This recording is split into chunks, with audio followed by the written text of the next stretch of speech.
हम आपको अलग अलग तरह की खबरें दिखाने की कोशिश करते हैं। आज हम आए सांगली में, और सांगली में हमें एक अजीब शख्सियत की मुलाकात हुई है जिसको सुनकर आप भी बड़ी हैरत करेंगी। अभी शायद आपने कभी उनको सुना होगा या नहीं सुना होगा, लेकिन आज आप अगर सुनेंगे तो आप ताजुब करेंगे कि इतनी बड़ी शख्सियत अभी तक हमारे पास में क्यों नहीं है। तो अभी सबसे पहले जानते हैं उनका परिचय। मैडम, आपका परिचय बताएं। मेरा नाम प्रिया सुभाष नपरे, मैं पुणे यहाँ रहती हूँ। अभी मैं 9th स्टैंडर्ड में, और मैं महापुरुषों के बारे में, उनका इतिहास समाज को समझना चाहिए। तो सच्चा इतिहास से जो मनुवादी लोगों ने हमारे से छुपा के रखा है, वो सच्चा इतिहास बहुजनों तक पहुँचने के लिए मैं व्याख्यान भी देती हूँ। मैडम, आप जो व्याख्यान देने का काम शुरू किया, आपने व्याख्यान देना जो शुरू किया, वो कब से शुरू किया? सर, मैंने 5th स्टैंडर्ड में शुरू किया है। जब कोरोना था तब मैंने डी.आर. रॉबर्ट सर का स्पीच देखा था, उनके मैंने किताबें भी पढ़ी हैं, और वहाँ से मुझे प्रेरणा मिली और महापुरुषों के बारे में मैंने जाना, और तब से मैं स्पीच देना, व्याख्यान देना चाहती हूँ। परिवार से आपको कैसा सहयोग मिलता है इसके बारे में? परिवार से तो सहयोग है ही, उसके साथ समाज से भी सहयोग है मुझे, और भारत के लोग भी मुझे साथ देते हैं। लेकिन आपको पता है, जब हम महापुरुषों के बारे में प्रचार प्रसार करते हैं, उनका सच्चा इतिहास लोगों के सामने रखते हैं, तो कब अड़चनी आती ही है। और वैसे बहुत बार हुआ है मेरे साथ, और मेरे आप इतने बड़े बड़े व्याख्यान में जाती है, बड़े बड़े स्टेज पे जाती है और मनुवादियों के विरोध में बात करती है, तो कभी आपको बहुत बड़ी परेशानी हुई? हाँ, हुई है ना सर। ऐसा कोई वाकया जिसकी वजह से आपको बहुत परेशानी झेलनी पड़ी? हाँ, हुई है सर। तो बताइए हमारे चैनल के माध्यम से। माता रमाई की जयंती थी पिछले साल 8 फरवरी को। मुझे देहू रोड पुणे यहाँ बुलाया गया था। मेरा व्याख्यान होते ही मेरे पर पथराव किया गया, और उसके बाद कुछ दिनों के बाद मुझे इसी साल शायद जो ब्राह्मण महासभा के अध्यक्ष हैं, उनका भी कॉल आया था। उन्होंने मुझे धमकी भी दी है।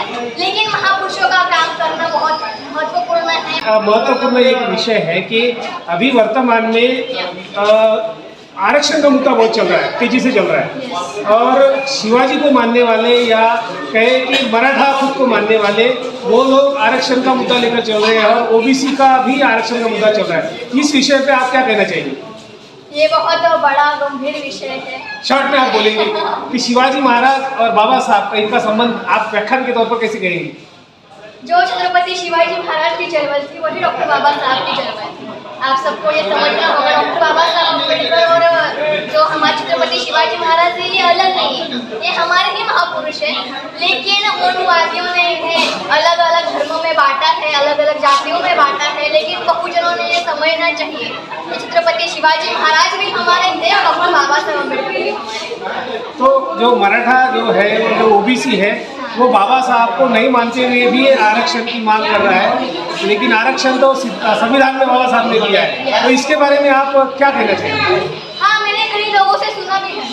कुछ लोग कहते हैं कि बाबा साहब ने संविधान में लिखा था कि 25 साल के बाद आरक्षण ये बंद होना चाहिए। लेकिन बाबा साहब ने यह भी कहा था कि जब जात व्यवस्था बंद होगी, जब जात व्यवस्था खत्म होगी, तब आरक्षण खत्म होगा, तब आरक्षण की कोई जरूरत नहीं है। लेकिन जात व्यवस्था ही खत्म नहीं हुई, तो आरक्षण ये जरूरी है। लेकिन जो आरक्षण मांग रहे हैं, उन्होंने बाबा साहब का आदर्श लेना चाहिए, उनके विचारों का सम्मान करना चाहिए, क्योंकि आज हम जो भी है बाबा साहब की वजह से।